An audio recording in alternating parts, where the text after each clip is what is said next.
Media আগে হাজির আইলে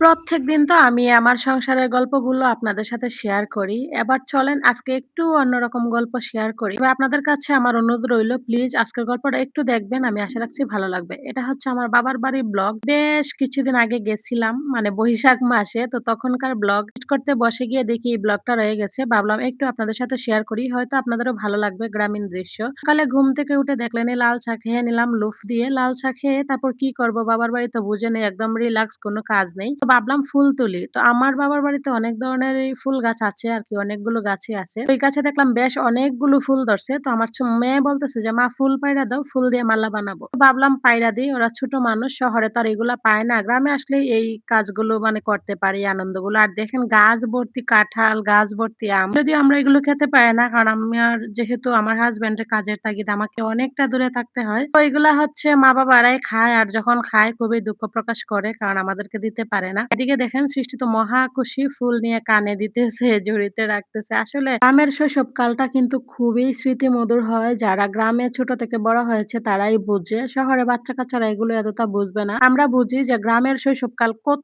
মজার, কত আনন্দের। আমরা এদিকে এগুলো করতেছি আর মা এদিকে বসে, বসে মাছ কাটতেছে দুপুরে রান্না-বান্নার জন্য। বৈশাখ মাস বুঝেনই অনেকটা কাজের চাপ থাকে। কলায়, কলায় ভর্তি ধান। যদি একটু মেঘ চলে আসে বুঝেনই কত আর কি হয়রানি। তো তারপর হচ্ছে বিকালবেলা চলে আসলাম আমাদের বাড়ির সামনে ব্রিজে। আর দেখেন বিকালবেলার দৃশ্যটা, আকাশটার কি অবস্থা! এত সুন্দর একটা পরিবেশ। একদম মনোমুগ্ধকর পরিবেশ। মন খারাপ থাকলেও এই জায়গায় আসলে একদম মন ভালো হয়ে যায়। আমরা সবাই মিলে একটু ব্রিজে ঘুরতেছি। এই যে সামনে হচ্ছে আমার হাসব্যান্ড আর আমার ছোট মেয়ে আর আমি আমার বড় মেয়ে হচ্ছে ফিসে।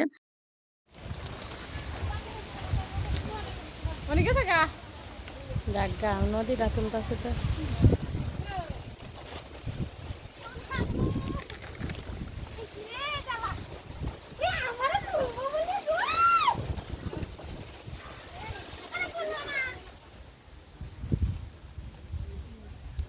সবাই মিলে একটু ঘোরাফেরা করতেছি।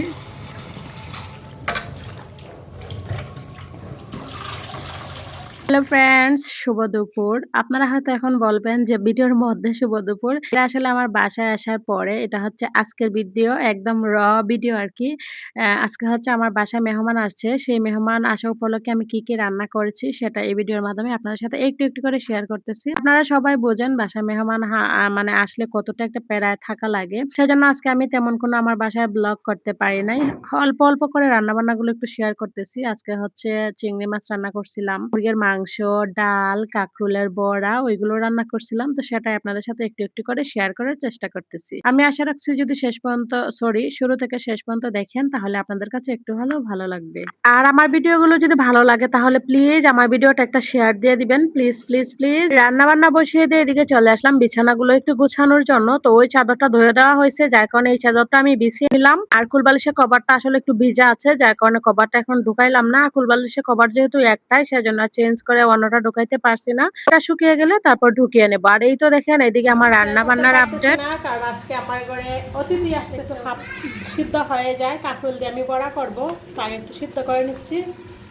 এই যে এদিকে আমি মাংস ম্যারিনেট করে রাখছি। ভাত আর ডাল হয়ে গেলে তারপর মাংসটা বসিয়ে দেবো। একটু ভেজে নিয়েছিলাম। Thank you. কিদা